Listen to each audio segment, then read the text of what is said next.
Happy Sunday. Since it's Christmas Eve, we have a special holiday bonus episode today. It is the 2016 installment of our Krampus and Friends holiday special. This was actually the third in a series of episodes that came out in December over a stretch of years. We picked this particular one because it includes Mari Lwyd, who came up in connection to our recent episode on the Rebecca riots. If you would like to hear the earlier installments of this series, they came out on December 21st and 23rd, 2015, and the fourth installment came out on December 4th, 2019. While most of these figures are part of the holiday lore for children in the places where they've originated, we have gotten a few notes from parents from other parts of the world saying they were a little intense for their own kiddos. So if you are thinking of sharing any of the Krampus episodes with little ones, maybe just give those a preview listen first. Happy holidays and enjoy.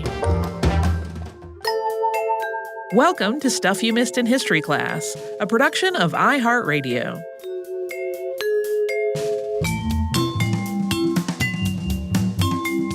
Hello and welcome to the podcast. I'm Holly Fry. And I'm Tracy V. Wilson. And Tracy, we've had a lot of heavy episodes as of late. We sure have. Which is great.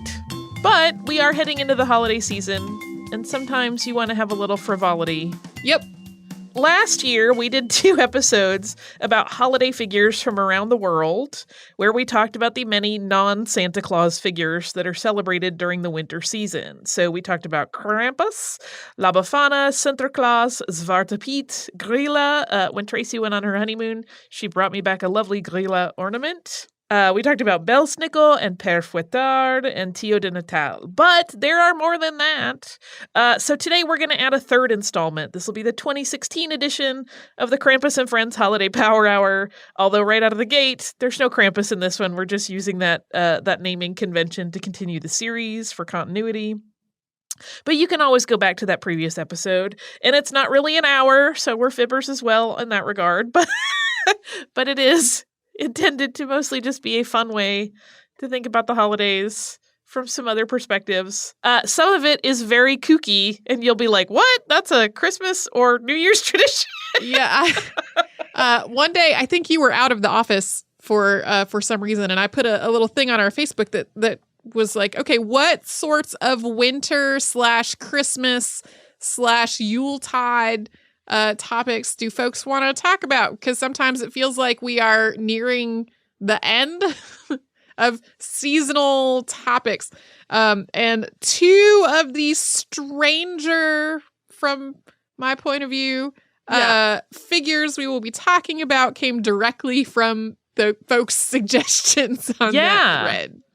Yeah, and I'm, we love more. So if you want this to happen again a year from now, feel free to keep sending those. We'll keep a list. Even though Holly just beautifully pronounced so many names, we do want to say there are a lot of different languages represented here. We don't speak any of them. We are going to make our best heavily researched effort to try to say all of these right, but please forgive us when we don't.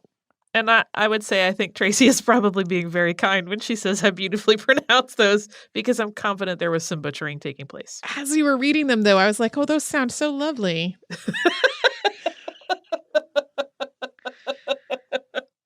We're going to begin with Frau Perchte, who is a holiday figure associated mostly with the Alps.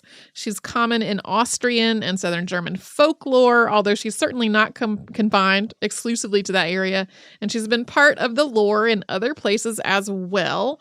And there are also some slight variations to her name, which generally correlate to how she is represented in different geographical areas. And there's a bit of debate around Perchte's origins. Scholars who link her to paganism suggest that she was originally a goddess figure that then became twisted into a more sinister hag character as Christianity enveloped cultures that had pagan roots and kind of tried to adopt and adapt those ideas. So her name, according to Jacob Grimm's Deutsche Mythology, meant shining one. But it's also suggested that her name was potentially originally a completely different word, which is Stempe, associated with stamping, sort of a more violent, angrier kind of idea, and the darker parts of her mythology. And she's also sometimes associated with a figure called Frau Holle or Frau Holle. Sometimes they're kind of represented as sisters or cousins, or one is the northern version, one is the southern version. And that's a figure of possibly Scandinavian origin who's also associated with agriculture and the arts and has parallel festival timing, which is why they're often linked together.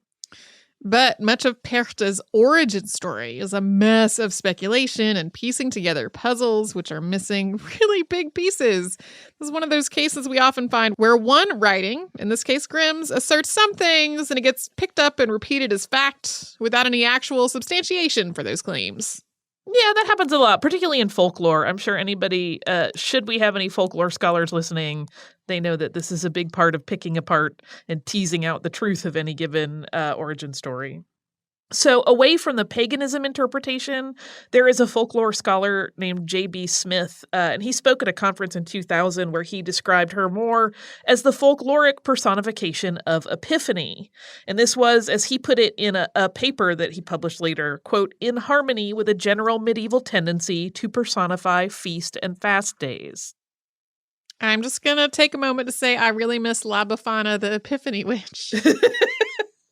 You don't have to miss her. You can have her in her home this holiday season. Sure. So Frau Perchta's role as part of a holiday celebration has evolved, just the same as many, many other holiday figures.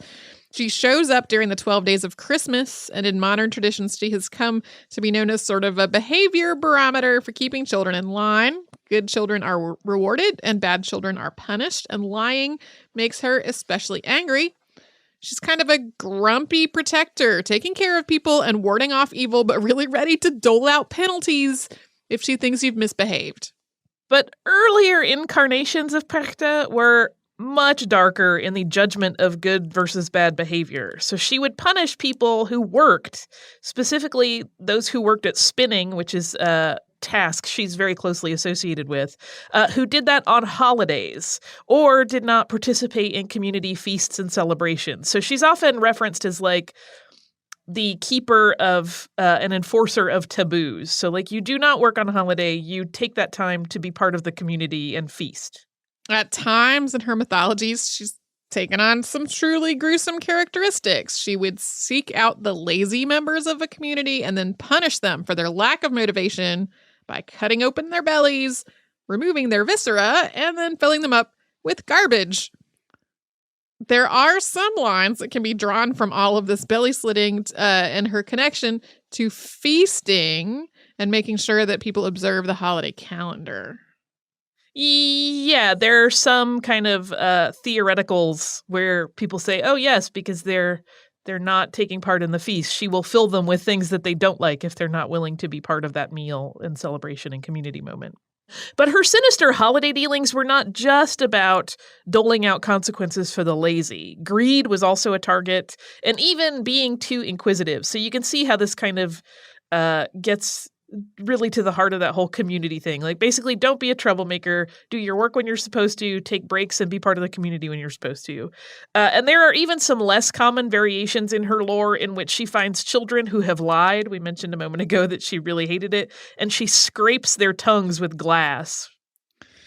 In some places, her legend extends beyond winter and the winter holidays and crosses over with other mythical figures. She's said to live in lush wooded areas and in lakes in the summertime, and to bless flocks of sheep for shepherds who brought her flax when it was warm. She was, in some places, so associated with this more agrarian spinning culture that it was said that she could sometimes be seen wandering the green slopes of mountains in twilight, carrying a golden spindle. And then she moved into the more mountainous caves in the winter, which is where she would make snow. It's just sort of lovely and nicer than her cutting people open and stuffing garbage in their abdomens. There are some really specific folklore stories about Perchta, and there are 3 that we're going to mention. These were referenced again in that longer paper by J.B. Smith, and they feature traveling with sort of a band of ghosts, and those are those of unbaptized children who could not travel to their afterlife. So she and this group of spirits, and sometimes these spirits are characterized in this benign way as sort of these orphans and unbaptized children, but at other times they're depicted more as a collection of demons that travel with her, and those are referred to collectively as perchten. And in these tales, which are more modern, she serves in a role which rewards good for the most part, rather than her more terrifying, belly-slitting, tongue-scraping incarnation. In one, while she's traveling with her party of unbaptized children in a carriage over rough terrain, a wheel falls off of their ride, and a kind passerby makes a new linchpin by carving it from wood, and she tells him to keep the wood shavings, which then turn into gold in his pocket. Sort of a much nicer version. In another story, an impoverished man goes looking in the night for a godparent for his newborn child. And this baby in the story is a fresh addition to an already large family that he is struggling to provide for. And when he happens upon Perchta and her destitute children in the woods, he shows them compassion, remarking to one who looks especially poorly clothed. In some stories, this child is wearing only their undergarments. I'm going to butcher this word, so I apologize. You poor little Zodavashel. And in addressing the child with a name, which apparently translates roughly to ragged little mite, and showing kindness, he earns Perchta's blessing, and good fortune soon comes to him in the form of a wealthy benefactor. The last of the Perchta stories that Smith recounts features a farmhand who hides in a stove to spy on Perchta and her children after his employer prepares a room for them in their farmhouse for Twelfth Night. When the travelers arrive, she tells one of the children to plug up a hole she sees in the stove, and that was the one that the farmhand was looking through. He waits out their stay, and when he emerges after they've left, he realizes that he is blind. He returns to the stove the following year, and this time, Perchta tells her child to unplug the hole, and his sight is restored. I made a note that it's like mythical LASIK. So while Perchta's modern incarnation follows the frequent theme of holiday figures designed to encourage good behavior in children during the holidays, she has, throughout her years, been many things to many people, but always with a touch of magic, and of course including some of those dark things like being a belly slitter. There are also areas where a modern Perchten celebration takes place, and it's kind of like Krampusnacht, where her demons, which are young men in scary wooden masks called Shia-Perchten, run through the streets of the town. And in some places, this happens twice. The scary version comes first, and then later, when they run through the streets again, they are in handsome, non-demonic forms. Which sounds kind of fun to me, but also exhausting if you have to do it twice. So we're going to pause in the festivities here for a little break from one of our sponsors.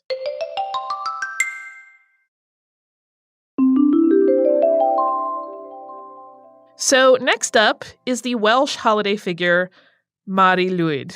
And this name translates to Grey Mare. You'll sometimes also see it as Holy Mary or Grey Mary.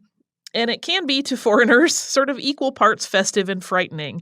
It almost seems, if you are not familiar with this custom, more like a Halloween celebration. Because while the Mari Lwyd is a character of sorts, it's really an act of merry though macabre puppetry. The Mari Lwyd tradition is believed to bring good fortune, and it all starts with a horse skull on New Year's Eve. That skull is then adorned with decorative ears and eyes and dressed up with accessories like bright ribbons and bells, and that's carried around on a pole, usually with a sheet wrapped around it to conceal the person who's carrying the pole. And traditionally, the Mari Lwyd was carried door to door by merrymakers who would sing, they would challenge the occupants to verse battles, and ultimately, if the Mari Lwyd bearers were the winners of those battles, would ask to be invited into the home they were visiting. And there's actually a really fun BBC film from 1966 of this call and responsive song that goes on that's available on YouTube, and we will have a link to that in our show notes.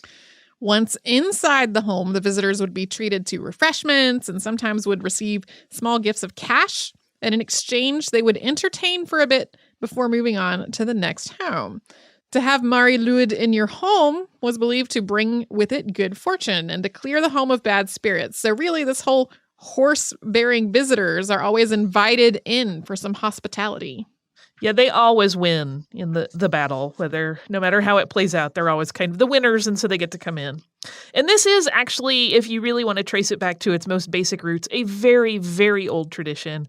And it's certainly not exclusive to Welsh culture. Certainly performing with animal masks and singing in call and response style as part of a cultural tradition and sharing food and drink have been parts of very ancient customs that built community and marked the changing of the seasons way, way back into mankind's history. Yeah. As for the origins of this particular tradition, because of how old it is, things get kind of nebulous really quickly, but piecing together the ingredients, the horse in Celtic Britain represented fertility and strength. And additionally, the idea of passing back and forth from the living world to the underworld is one that held a lot of power. And this is the horse's skull. So the horse is deceased. Yeah, so the horse is doing that passing back and forth as part of this New Year's celebration. But this old form of caroling turned friendly competition has also had a really pretty active revival in recent decades. There are a number of small groups that like to perform the Mari Lwyd in various Welsh towns, as well as bigger regional gatherings where the horse skull puppet comes out, and this old ritual is enacted really with great glee. This is another thing you can find videos of online, and they're really quite fun. In addition to all the New Year's appearances, it's also sometimes there are appearances in the spring. Yeah, and there's also, for people who are curious what this actually looks like, there is a really interesting Flickr group that we will link to in the show notes so you can see photos of some of these decorated horse skull puppets. They're really quite fun. It sounds a little weird and creepy if you're not familiar with it, but it seems so joyous and delightful when you actually get to watch it. Our next holiday figure is from Basque country, and it's sort of a Santa Claus variation. Olentzero is an old man, grubby with smears of coal dust, and has a pot belly. And that may initially sound similar to Santa, but Olentzero is not dressed in red fur trim suits. He wears more standard clothing, usually that of a peasant farmer, and he has a big red nose. Yeah, I was reading a translated page about him where there was a significant hint that his nose suggested that he had some pretty chronic drinking habits, but I don't know if we should include that because it was just in the one spot. And following the theme of many of these holiday characters, Olentzero's origins are not entirely clear. His name may suggest the idea of calling or asking, related to an older Basque tradition where children would go from house to house, sort of singing for their supper. They would entertain in the hopes of getting food or money, but this was not like trick-or-treating. They would actually collect these things, and then they would go back to their own home, and that food and money that they had gathered would be used to assemble a feast meal. In writings dating back several hundred years, Olentzero appears as a member of a race of giants who lived in the Pyrenees. According to this legend, these people saw a glowing cloud in the sky so bright that it was painful to look at. And a man who was partially blind could look at it, so the giants held him aloft so he could get a closer look. When they put him back, he said that the cloud was a sign of the birth of Jesus. Okay, so this may sound sort of nice and kind of an interesting and variation on this story up to this point, but brace, because things are about to get really, really weird. So fearing the changes of the world that the arrival of the Son of God might hearken, this old partially blind man wanted to die, and he asked the giants to throw him off a cliff. And they walked up a mountain and fulfilled this wish, but then as they descended, they all fell to their deaths, save one survivor, and that was Olentzero. Now, according to this about to get grisly legend, Olentzero continued down the mountain into the villages below, and he got there and punished people who were eating too much on the day before Christ's birth by slitting their throats. There's some irony here in that Olentzero was something of a glutton and a little too fond of drink. So that's a little dark. Yeah, that's maybe not the most Merry Christmas story ever, and that is not the story as it's told today. So now, Olensro is not a giant, but a regular human man who spreads love. And in this version of the story, he was adopted by a fairy after having been found in the woods as a baby, presumably abandoned. And as he grew up, he became a charcoal maker, and then he would carve figures out of the charcoal to create toys for children. And he would visit villages and distribute these toys every time he had filled his sack up with them. And on one such toy distribution visit, he was trapped while saving, sometimes it's one child, sometimes it seems like it's several children, from a burning house. And he became trapped in the house, and it looked like that was his end. But his fairy mother came to him in that moment, and to reward him for his bravery, she not only saved him, but made him immortal, so he can make and share toys with children forever. Now, life-size figures of Olensro are made with wood or paper mache, and then they're carried through the streets on Christmas Eve. Yeah, I read in one spot, but I couldn't verify, again, because most of this is foreign language and I'm reading interesting translations. Sometimes he is set on fire as part of the festivities to kind of represent that story. So, again, an interesting twist on the Christmas story. And I need some eggnog, so let's pause for a sponsor break. Does that sound yummy to you, Tracy? Yes. Okay, let's have a sponsor break. We'll get some eggnog, and then we'll get to our next holiday story.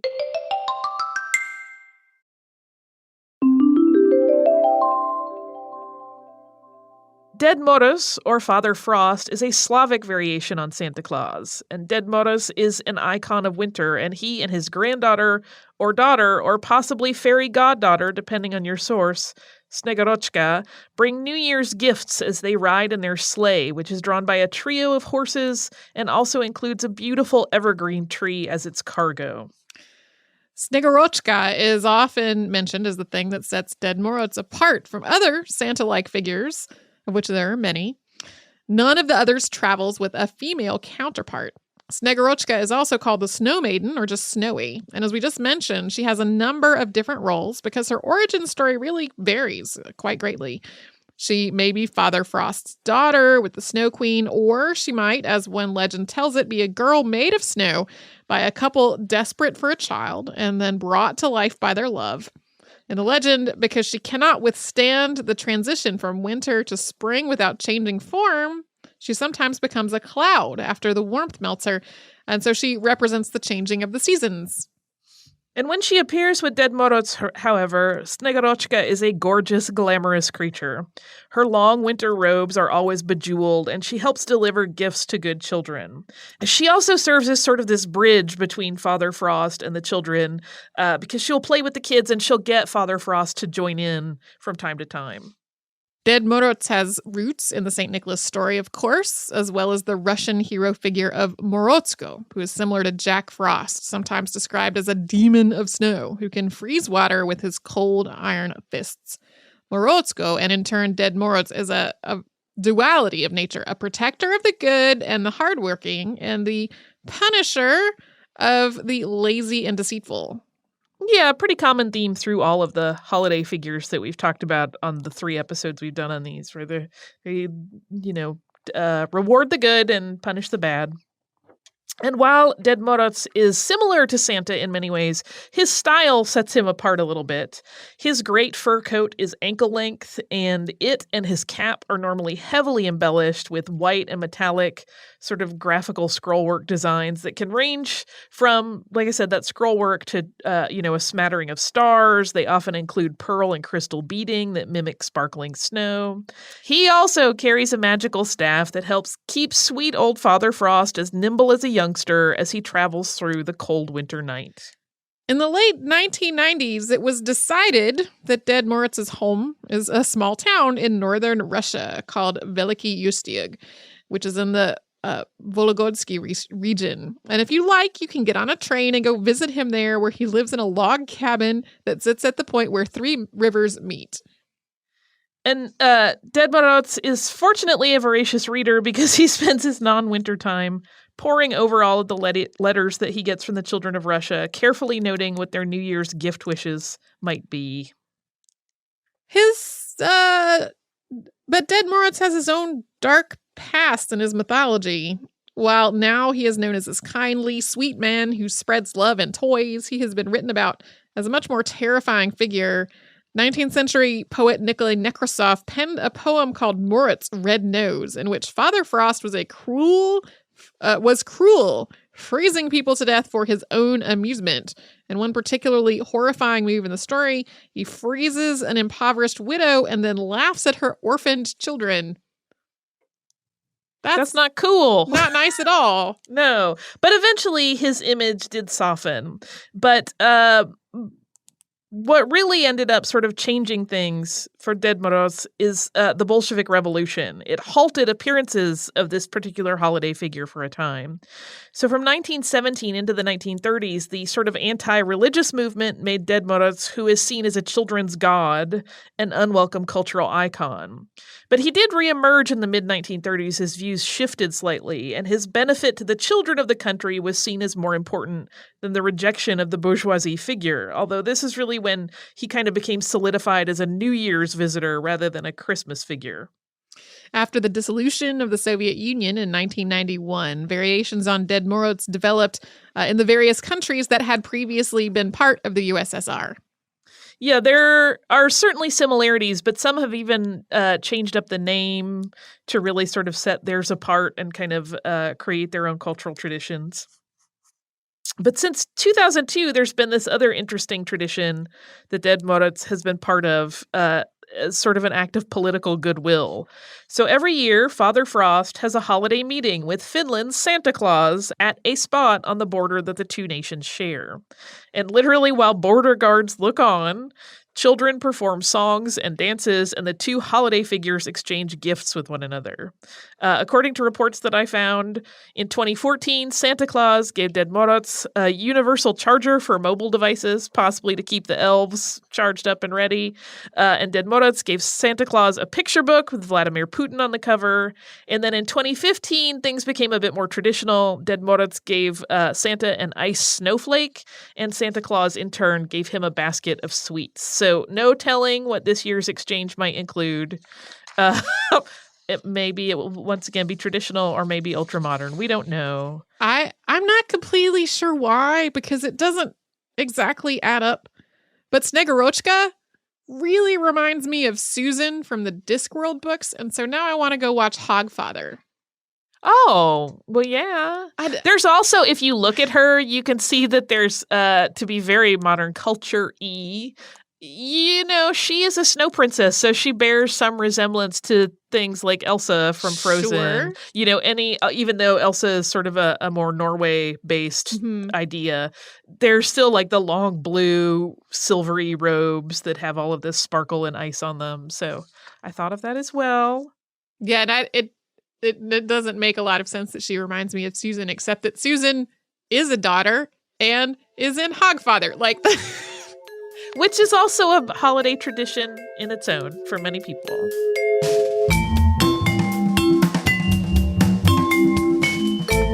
Thanks so much for joining us on this Saturday. Since this episode is out of the archive, if you heard an email address or a Facebook URL or something similar over the course of the show, that could be obsolete now.